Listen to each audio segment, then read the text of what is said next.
kamu yang sedang nonton, selamat datang di Isi Hati dari studio kampus UT Hongkong.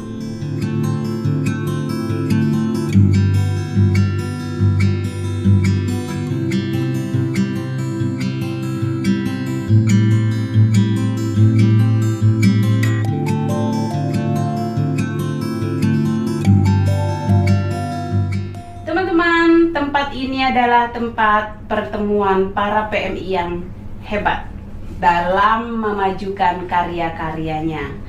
Dan kali ini teman-teman, saya akan ditemani atau teman-teman akan dihibur oleh seorang pegiat di Pararegal. Siapakah dia? Siu, ini dia. Halo teman-teman, perkenalkan nama saya Kontreng ya.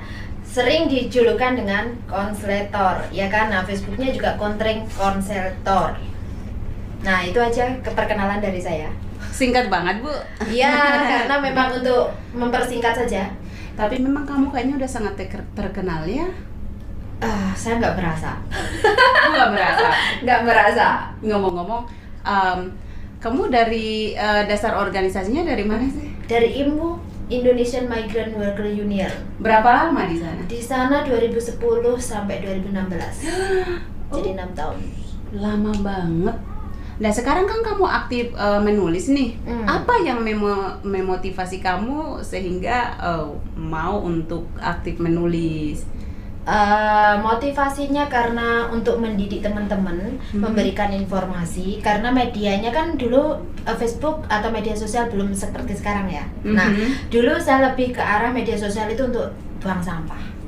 Maksudnya? Maksudnya untuk curhat ya kan, untuk sekedar iseng-iseng ya kan. Kan kita pertama kali ada mainan baru, kayak anak kecil ada mainan baru kan dulu. Nah, terus akhirnya mulailah merubah mindset. Kenapa tidak dijadikan sebagai media atau alat untuk berbagi informasi lebih positif? Jadi dari situlah merubah semuanya. Sampai ada di fase saya nggak berani curhat. Karena gini, setelah kita memberikan satu image di sana untuk memberikan informasi, kan postingan saya langsung berturut itu informasi terus waktu itu. Oh, oke. Nah, akhirnya kan informasi itu maksudnya masukan-masukan untuk teman-teman PMI. Iya, nah jadi kan informasi seperti paspor waktu itu kan masih data ganda kan, waktu itu SIM-KIM ya, awal-awal SIM-KIM. Nah disitulah merubah semuanya. Nah itu ada fase di mana aduh giliran saya mau curhat nggak bisa kan, kita ada fasenya kan, kita ya kejiwaan kita itu pasti ada fasenya. Kita nggak mungkin curhat ke teman, tapi kita meluapkan untuk terapi jiwa kita sendiri dengan menulis. Nah gitu. Ya, jadi memang tujuannya memang untuk berbagi ya. Saya biasa membaca tulisan kamu. Meskipun sebenarnya saya tidak begitu mencintai tulisan Anda, tetapi saya salah satu yang biasa membaca. Yang saya lihat dari tulisan-tulisan yang ada adalah seakan-akan Anda ini adalah staf KJRI, ya kebanyakan seperti itu yang tanya. Bahkan kemarin ada telepon lawyer dari Indonesia, sharing masalah peraturan pernikahan di Hongkong. Nah itu pun juga waktu kita sharing di tengah-tengah, setelah itu, ibu ini apa bekerja di KJRI? Saya bilang, oh bukan, saya TKW juga. Kebetulan dia mengikuti Facebook, tahu nomor dari Google catatan, karena kan saya memberikan beberapa acuan untuk syarat menikah di Hongkong. Karena itu ada beberapa cara, dan acuannya kalau ke KJRI dulu seperti apa, syaratnya bagaimana, atau kamu langsung ke Register of Marriage. Nah itu ada dua acuan di situ. Nah mungkin karena yang saya taruh di Google itu adalah acuan yang melalui KJRI dulu. Oh emang ada dua acuan ya? Ada.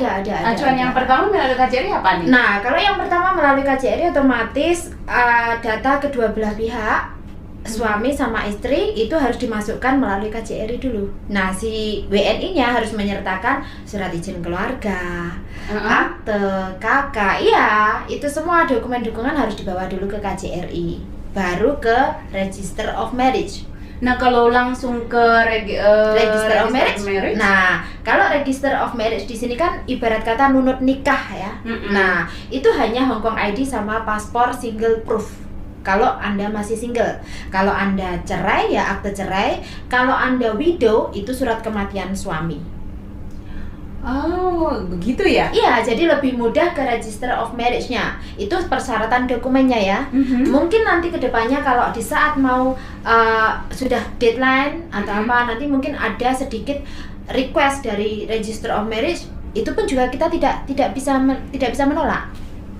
Nah, karena akan dilihat background-nya ya kan, background suaminya, calon suaminya, semuanya itu juga mempengaruhi perubahan itu. Tapi secara dokumen itu hanya Hong Kong ID, paspor sama bukti single proof atau akte cerai atau bukti jika memang dia janda mati.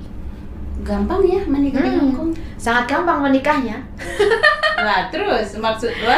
Nah, karena di Hong Kong ini kan satu negara kayak Las Vegas, ya kan? Nah, memberikan kemudahan untuk Anda menikah di sini. Tapi di saat Anda aplikasi dependent visa, nah, ini persyaratannya agak rumit. Lain lagi berarti. Lain lagi. Nah, jadi lain persyaratan ketika mau menikah. Yes. Kemudian lain persyaratan untuk ngajuin dependent visa. Dependent visa. Ya, itu sudah beda lagi. Jadi kamu tahu pengalaman aman tuh? Nah, banyak sekali kenapa pengalaman amat ya. Sebenarnya ini karena jahil. Julid aja, julid dalam artian julidnya saya suka searching gitu kan. Nah, sementara banyak teman-teman yang konsultasi malah menyatakan mbaknya ini menikah dengan orang Hong Kong ya. Itu tidak. Jadi kan karena memang saya lebih karena ada pertanyaan, akhirnya topik ini ada, saya memaksa saya harus searching seperti itu. Oh, jadi teman-teman, menurut informasi dari mbaknya, Mbak Mawar Kontreng ya? Iya.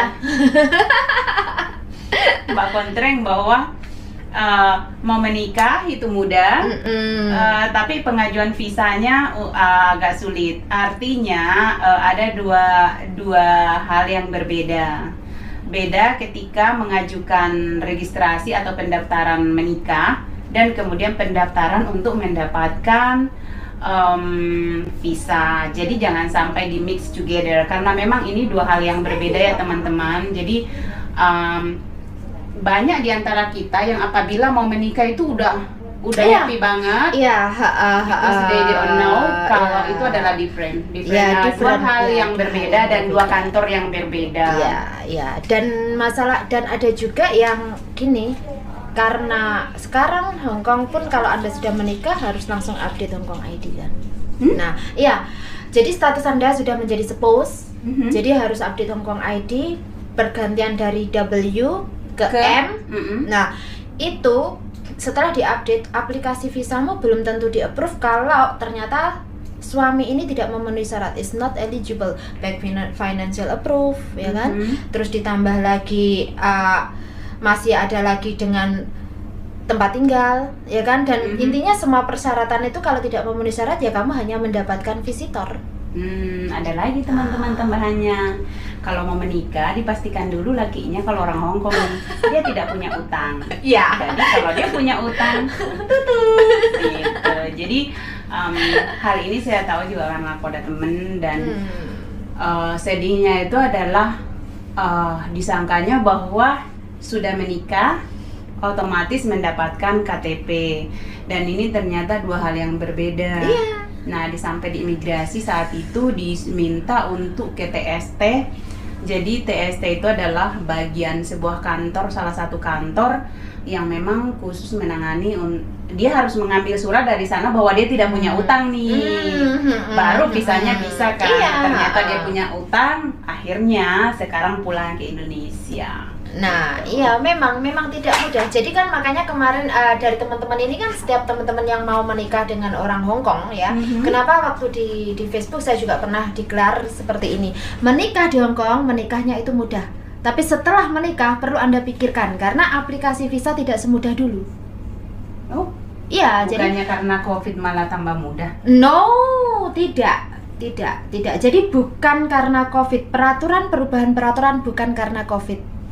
Tapi perubahan peraturan ini, pemerketatan peraturan adalah karena beberapa case diantaranya yang baru mencuat 2015 adalah terdapat kalau nggak salah 15 pasangan ya itu tertangkap fake marriage. Itu yang 2015 pernikahan palsu. Nah, terus baru kemarin juga ada lagi kan, baru malahan apa Kabar Plus sudah meluncurkan lagi itu juga 37 pasangan pernikahan palsu. Nah, jadi 37? Fake marriage. Yes, 37 pasang. Jadi karena tahun ada berapa itu? Yang ini baru kemarin saya baca. Nah, jadi kan baru kasus, karena adanya kasus-kasus seperti inilah kenapa pemerintah Hong Kong lebih memperketat kembali. Bahkan persyaratan pernikahan di awalnya kalau kamu search di websitenya syaratnya tidak ada yang berubah. Di saat Anda deadline pengajuan, disitulah nantinya Anda tahu. Wow, teman-teman tidak mudah ternyata ya. Tidak mudah. Sekarang memang agak lebih dijeli. Ya, lebih jeli ya. Oke. Nah, by the way Mbak Kontreng, aku kembali lagi ya tentang tulisan-tulisanmu ya. Banyak hal yang kamu tulis itu sebenarnya hasil dari kan kamu juga menangani kasus ya. Itu sebenarnya hasil dari yang kamu alami di saat menangani kasus atau bagaimana? Kok banyak sekali tulisan-tulisan yang seolah-olah itu nyata banget keadaannya begitu? Itu dari pengalaman menangani kasus. Penanganan, berarti kamu juga menangani kasus, benar ya? Menangani, cuman kan dalam artian menanganinya bukan saya mendampingi menuntun anaknya, tidak. Oh, I see. Ya, jadi karena saya bukan lembaga, itu saya tidak boleh. Karena saya individu sekarang. Emang kalau organisasi boleh? Beda, tergantung. Nah, kalau IMWU itu adalah serikat buruh yang ada di Hong Kong, itu boleh. Mereka mempunyai hak untuk otoritas untuk itu. Kenapa? Kalau ada kasus, misal ya, anaknya kan saya tugasnya kayak petugas lapangan lah, ya petugas lapangan. Otomatis mereka lapornya ke saya. Itu pasti saya data nantinya kasusnya apa. Saya juga punya datanya. Nah, ini arahnya kemana? Saya jalurkan arahnya ke sana. Nah, nanti kalau memang ini urusannya sama Labor Department dan memang membutuhkan pendampingan, pasti saya arahkan ke IMWU. Oh, jadi tidak directly ikut, tidak. Tapi saya lebih di lapangannya. Itu sampai sekarang? Sampai sekarang. Oh, tapi pernah nggak sih meminta ke mereka langsung ke KJRI? Pernah, tapi itu pasti ke KJRI dulu laporan. Karena yang mau saya, meskipun pendampingan ada beberapa kasus KJRI pun seharusnya tidak diperlukan, ya kan? Dalam artian KJRI tidak perlu ada kayak hak finish kontrak, terminate, itu kan sebenarnya mereka tidak harus langsung ke KJRI pun juga bisa. Tapi kenapa saya lebih menyarankan ke KJRI dulu?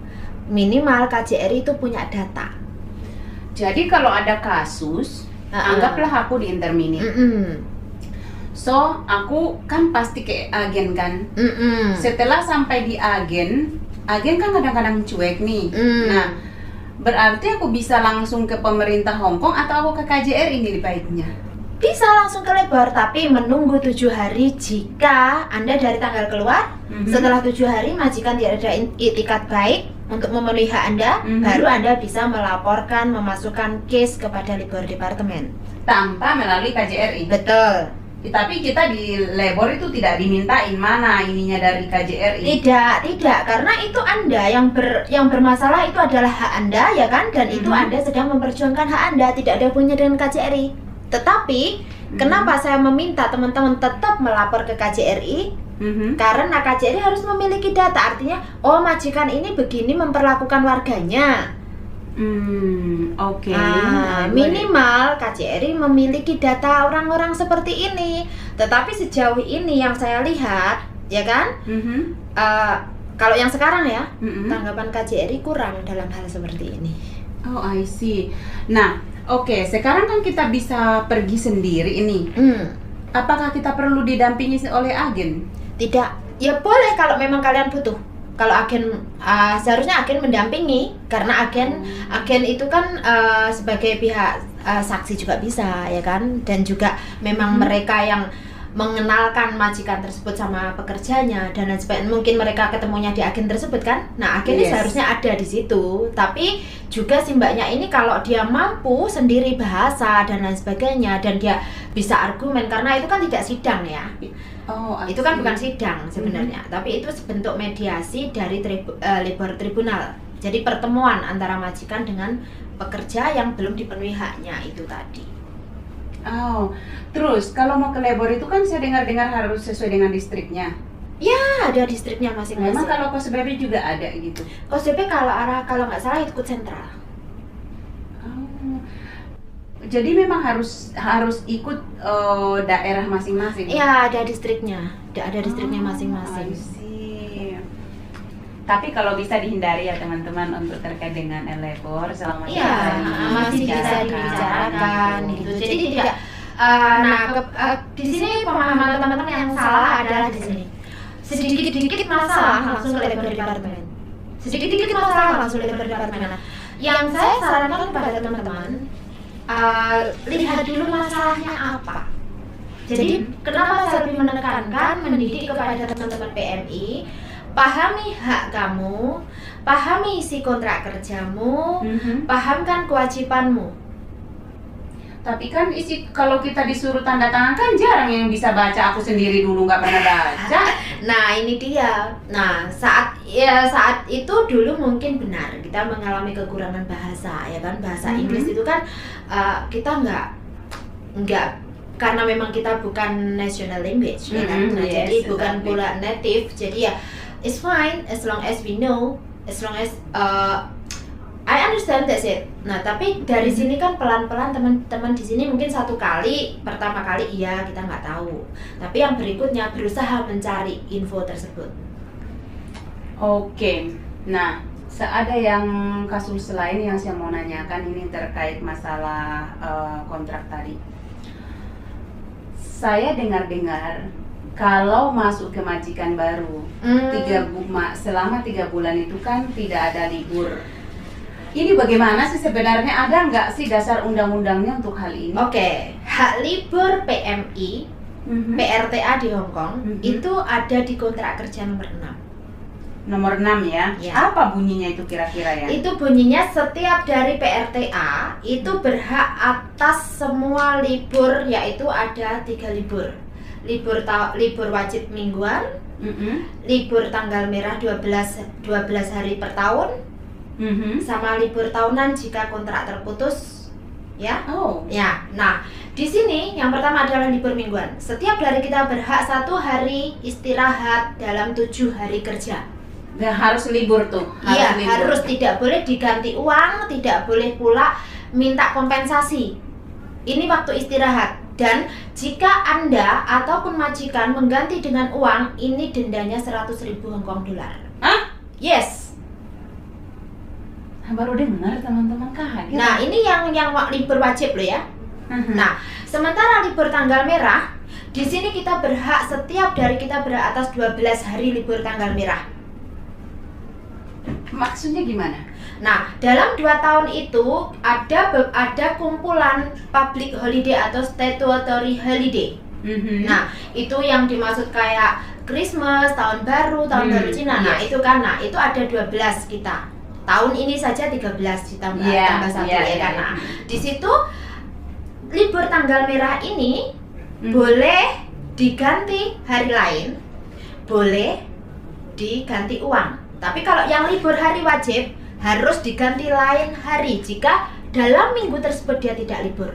Jadi libur wajib itu seperti hari Minggu? Enggak harus hari Minggu, dalam interval 7 hari kerja harus ada 1 hari libur. Itu tidak boleh diganti? Tidak boleh diganti uang, harus diganti hari.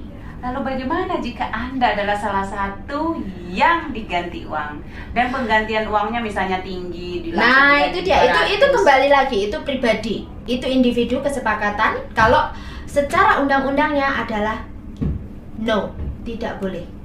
Jadi kalau itu ketahuan sama pemerintah? Kalau dilaporkan ya itu tadi, denda 100.000. Oh no. Nah, terus untuk yang libur tanggal merah, nah seperti statutory holiday itu kita berhak 12 hari nih, ya kan? Nah, tadi kenapa dalam 3 bulan itu tidak berhak? 3 bulan pertama di kontrak terbaru dengan majikan baru, ini bukan berlaku bagi yang kontinu ya. Nah, itu karena dalam 12 hari itu ada 3 bulan pertama ini berlaku untuk keseluruhan, tidak hanya FDH ya, lokal pun iya. Itu adalah on pay line. Itu bahasa kantonisnya on pay line atau unpaid leave dalam masa 3 bulan pertama. Jadi kalau itu tetap bisa libur kan? Tetap boleh libur, tetapi kalau tanggal merah itu libur, Anda harus mengganti hari lain untuk bekerja biar Anda tidak dipotong gaji. Tetapi kalau Anda bekerja, gaji Anda utuh. Tapi kalau Anda memilih untuk libur, artinya hari itu Anda absen, tidak bekerja. Oh. Jadi itu yang dinamakan on pay line. Berarti dia tetap libur berarti. Jadi tidak ada aturan bahwa majikan baru dengan ya, tapi itu kan membingungkan Mbak Emi. Teman-teman akan bingung sebenarnya boleh enggak sih, ya kan? Jadi untuk memudahkan teman-teman kita ya sebagai konselor itu meringkas saja. Kamu boleh libur tapi kamu mau enggak dipotong gaji? Oh, kamu boleh libur tapi potong gaji. Iya. Nah, atau kamu ngomong ke majikan kamu, "Mbak, hari ini saya mau libur, nanti diganti hari lain ya saya bekerjanya." Kan tapi gajinya tidak dipotong. Bisa dipahami? Oh, bisa. Nah, bisa. karena kalau libur. ini kan rancu jadinya kalau berhak tapi kok dipotong gaji. Nah, kan rancu. Nah, karena memang penjelasannya adalah unpaid leave atau di sini kalau Anda bekerja, Anda bukan berarti dapat gaji OT. Berarti gini. Jadi kalau kita bekerja, kita tidak terhitung lembur. Betul. Tetapi kalau kita tidak bekerja alias libur, kita potong gaji. Iya, tapi juga boleh diganti dengan lain kali. Jadi kalau nggak mau di ini, kalau nggak mau dikasih gaji, potong gajinya. Oh, I see. Tapi berarti teman-teman kan biasanya ini kita seringkali mendengarkan bahwa majikan baru 3 bulan tidak boleh libur. Iya kan? Nah, berarti mungkin ini diluruskan ya teman-teman, boleh libur tapi nanti gajinya nggak full. Iya. Jadi mungkin agen ini meringkas, udah kamu nggak ada libur, itu untuk menyelamatkan gaji di sini. Nah, ini juga kurang penjelasan aja. Nah, jadinya kan teman-teman akhirnya kan gagal pemahaman ya kan. Nah, saya juga salah satunya itu kemarin debat gara-gara yang seperti ini. Tetapi setelah memang saya baca, ini yang saya juga pahami bahwa boleh libur dan itu tidak boleh dibayar. Kalau tidak libur itu bisa diganti next day-nya. Ya diganti dengan hari lain atau make the new arrangements. Nah, sebenarnya kan seperti itu. Itu ada setiap catatannya kan ada sebenarnya di labor departemen, di websitenya ada setiap catatannya. Dan ini juga sebenarnya ada dalam kontrak ya? Ada. Itu kontrak sekarang berapa lembar sih? Dari dulu yang 4 lembar. Nah, tetapi untuk bakunya kan halaman 1, 2, tapi halaman 3, 4 itu penjelasan keseluruhan sebenarnya.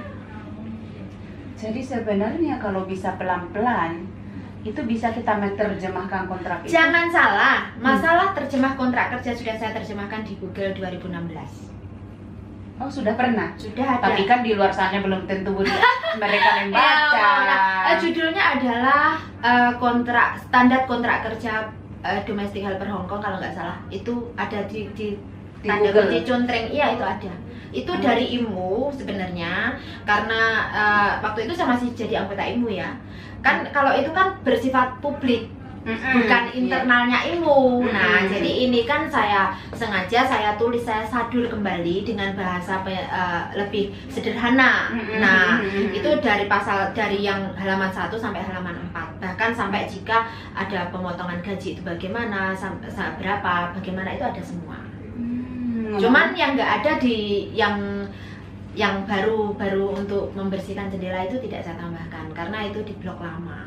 Tapi tetap saya memberikan penjelasan. Emang ada juga undang-undangnya tentang jendela? Ada di halaman 4 nomor 6 kalau nggak salah, 6 apa 7 itu ada ya. Apa bunyinya itu kira-kira? Bunyinya adalah pemerintah Hong Kong hanya membolehkan kita membersihkan jendela bagian luar yang terjangkau dan diwajibkan ada teralis pengamannya. Jadi bukan berarti larangan tidak boleh membersihkan jendela ya teman-teman. Nah, misal kita berada di tempat yang rumahnya tinggi banget dan itu tidak ada teralisnya, kalau majikan memaksa Anda membersihkan jendela bagian luar, Anda boleh menolak atau minimal kasih salah pengaman seperti itu.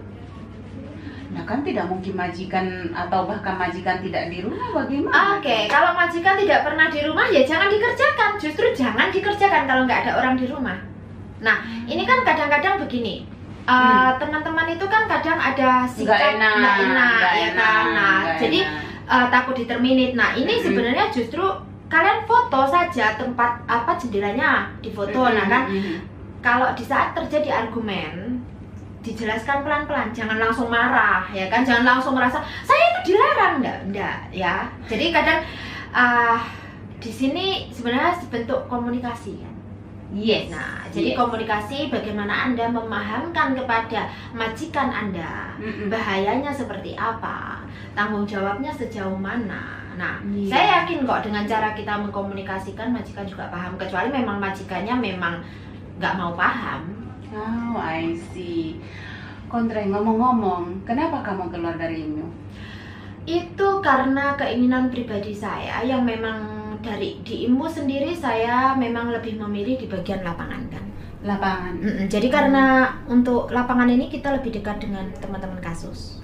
Jadi kita akan lebih banyak interaksi dengan publik. Terus disitulah saya banyak menimba ilmunya, ya kan. Meskipun saya tidak memungkiri, ilmu pun juga memberikan satu benefit tersendiri. Oh, ya kan. Nah, lebih terorganisir, bagaimana kita menjadi seorang advokasi, ya kan, seorang konselor, seperti apa ya. Ada sih mungkin sebagian yang tidak sesuai dengan diri saya. Nah, contohnya kalau kita organisasi pasti mempunyai aturan internal dan cara mainnya, ya kan. Nah, dan itu saya menghargai itu. Tapi bagi saya, kalau saya nggak mengikuti itu juga bisa. Dan memang ya nggak ada masalah selagi saya tidak merusak nama IMU itu sendiri. Tetapi jangkauan saya kepada publik akan terbatas. Yes. Nah, jadi mengapa saya memilih mengundurkan diri, ya kan? Dan lebih fokus ke menulis. Lebih fokus ke menulis dan lebih fokus mendidik publik dengan cara saya seperti itu. Oke. Nah, gini. Walaupun bukan, ya maaf ya, walaupun saya bukan pecinta tulisan kamu, tetapi saya melihat bahwa dari segi tulisan tatanannya ya, tulisan kamu bagus. Oh, terima kasih. Apakah kamu pernah belajar menulis atau autodidak saja? Autodidak. Awalnya kan mungkin ya sesuai dengan pikiran saja, karena saya tipikal orang yang spontan ya. Spontaneous, jadi apa yang ada di pikiran saya tuliskan begitu saja, saya tuangkan. Nah, jadi saat itu juga, dan untuk tatanan bahasa pelan-pelan memang sedikit saya rubah, ya kan. Itu ada masukan dari seorang teman, yaitu Arista Devi. Ya, karena dia kan punya background jurnalis ya. Nah, jadi kayaknya aku kayaknya tahu orangnya deh kayaknya. Jadi dia yang memberikan masukan, banyak sih memberikan masukan, gini, kamu begini. Nah, jadi itu terjadi juga karena pernah 2016 tulisan saya tentang attitude petugas KJRI itu sempat booming hingga akhirnya mencuat di media, diedit. Terus nomor HP saya dihilangkan satu karena nomor HP saya ada 2. Nah, dihilangkan satu, akhirnya rame di media sosial sampai Pak konsulnya menelpon saya secara pribadi, memastikan tulisan saya ini maksudnya apa, seperti itu. Nah, akhirnya saya jelaskan, ini kasus tanggal sekian, bulan sekian, kenapa baru sekarang di boom, dan saya nggak tahu siapa yang menulis itu, kenapa nomor saya ada 2, dan saya punya tulisan aslinya. Jadi langsung saya kasih link aslinya, terus beliau membandingkan, terus akhirnya kita menemui dalam satu titik. Seperti itu. Nah, ya udah, Mbak Kontring bikin klarifikasi. Saya sudah bikin klarifikasi sejak pagi, karena begitu saya tahu berita ini, saya juga kaget gitu kan. Nah, terus Bapak menelpon saya ini untuk memberi pembelaan atau bagaimana, seperti itu kan. Tapi beliau penjelasannya di page-nya KJRI tetap memojokkan saya seolah saya itu pembuat onar. Ya, jadi bahwa sebenarnya petugas tersebut benar, anak ini salah. Dalam tulisan saya pun saya tidak menyatakan anak ini posisinya benar loh ya. Nah, tetapi sebagai seorang petugas harus lebih jeli dulu ketimbang anaknya. Anaknya ini kondisinya adalah paspor mau habis, tapi dia belum memiliki kontrak baru dikarenakan neneknya kalau nggak salah majikannya meninggal atau bagaimana itu kasusnya. Nah, jadi dia harus ada paspor baru untuk aplikasi visa. Sementara kontrak baru belum ada. Tapi bookingnya kan waktu itu belum full upload Android, iya kan. Nah, sama mereka diloloskan booking. Sampai sana itu kamu ini tidak boleh langsung dibuang terus disobek itunya apanya, bukan dokumennya ya, tapi bookingannya itu disobek terus gitu. Nah, inilah membuat anaknya telepon saya nangis. Terus jangan nangis dulu, tanya dulu kronologinya apa. Nah, terus saya jelaskan mbaknya juga salah. Tapi saya merasa kalau seperti ini pekerjanya lebih salah. Jadi harusnya dia menjelaskan, Mbak ini belum waktunya, mbaknya kesini lagi, ini dibatalkan ya. Nah, terus nanti bawa kontrak baru dulu. Nah, mungkin itu lebih baik seperti itu. Nah, kamu kan kalau aku lihat ya, enaknya ngomong, kamu biasa mengkritisi KJRI. Sejauh ini kamu pernah nggak sih semacam diteror oleh orang KJRI? Tidak. Yakin? Ya, tidak. Ditelepon? Tidak. Ya cuman sekali itu ditelepon, hanya terkait tentang tulisan saya sempat mencuat diedit orang. Oke. Tapi apa yang membuat kamu itu merasa berani untuk selalu menyuarakan hak-hak PMI? Pertama, otomatis karena saya seorang PMI. Oke, I see. Ya. Kedua, selagi itu terkait dengan concern perlindungan PMI, saya berhak dong bersuara. Jadi kalau perlindungannya mungkin tidak tepat, peraturannya kurang tepat, di sini bukan berarti setiap peraturan tidak tepat loh ya. Yes, nah, dan saya juga tahu setiap peraturan tidak ada yang namanya harus berpihak si A si B, tidak, tetapi harus minimal berada di tengah atau win-win solution. Nah, di sini tugas saya atau diri saya itu mengamati peraturan tersebut secara formalnya seperti apa, terus nanti diimplementasikan di publik bagaimana, itu saya harus sudah mempunyai analisa. Oh, berarti memang ya intinya sih emang kamu udah niat sih ya, jadi udah niat. Jadi kalau memang kita niat kan seperti sumber-sumbernya juga pasti kamu sudah punya kan. Jadi ya pastilah. Cuman aku merasa kalau penulis seperti itu apa ya nggak dari KJRI biasa nelpon atau menghubungi? Tidak, justru ya? Sebenarnya menunggu sih, tapi nggak pernah ditelepon. Kasian. Misal kayak gini ya, kita mengungkap satu kasus ini terkait pelayanan KJRI seperti itu ya. Itu bukan saya yang ditelepon, biasanya justru anak yang berkasusnya yang ditanya. Apa kamu menyampaikan ke kontring, apa benar seperti itu ada. Dan itu malah baru-baru kemarin. Oh, ya seorang ini konsul nakernya yang telepon ke anaknya. Oke. Terus dari pemerintah Hong Kong sendiri pernah nggak sih menghubungi kamu atau apa? Ada nggak sih? Tidak, karena saya tidak mengarah ke pemerintah Hong Kong sama sekali. Semua se-Indonesia? Ya, karena fokus saya untuk perlindungan WNI di luar negeri, khususnya PMI, tidak pada pemerintah Hong Kong. Pemerintah Hong Kong sudah clear, kontrak kerjamu jelas, labor department ada, informasi terbuka, bahkan kamu diberi kesempatan untuk belajar. Apanya yang kurang? Kamu bersuara dibolehkan. Oh, ya kan? Nah, iya kita sih, boleh, ya kan? Boleh kan berhak, mengajukan dalam artian kita memberikan wacana apa yang terjadi di dalam lapangan kan otomatis kita yang tahu kan. Nah, kita diberi kesempatan melalui perwakilan, yaitu IMWU itu tadi salah satunya.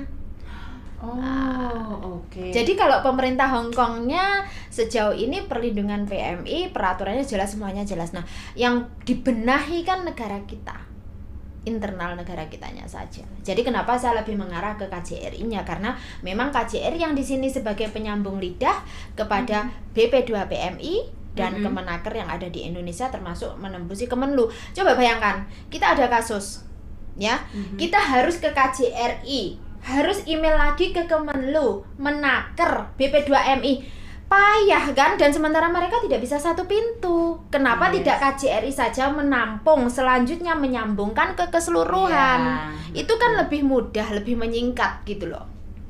Yes. Nah, ada nggak sih suka duka selama menulis seperti ini? Sejauh ini sih ya paling dibully. Emang kamu ada yang bully? Ya kan kita tidak memaksa orang untuk selalu suka sama kita kan. Dan kamu juga tidak Iya, bertugas untuk iya. biar Saya mereka juga suka. tidak mempunyai kewajiban secara moral memuaskan siapapun. Jadi, tetapi bulian-bulian itu tidak pernah saya ambil hati. Iya, yang penting kan di sini adalah kamu berbagi. Cuma Kamu menginformasikan. cuman kan ini kan sebagian style saya yang mungkin dianggap teman-teman di luar sana itu keterlaluan ya. Kan kadang kalimat dalam komentar saya kan sangat dibilang judes kan. Kenapa dibilang galak judes ya kan? Karena komentar saya itu pedas. Saya memang menunjukkan ke situ. Kenapa? Itu satu defender saya. Coba kalau saya ikut cara main Anda, di mana anak-anak yang kasus ini biasanya jiwanya kan labil. Nah, betul. mereka mintanya dibela. Di sini bukan masalah aku harus membela kamu, Iya, ya kan? betul, Nah, betul, paham. kalau aku menjadi seperti itu, ikut cara main Anda, hilang wibawanya. Oh. Ya kan, coba kalau saya dengan cara saya yang seperti itu aja kamu masih bisa membuli saya, menginjak-injak saya, bagaimana kalau saya mainnya kayak gitu, aduh. Tapi zaman sekarang banyak yang suka yang seperti itu. Ya, sekarang makanya kan Facebook saya kasih selingan kan.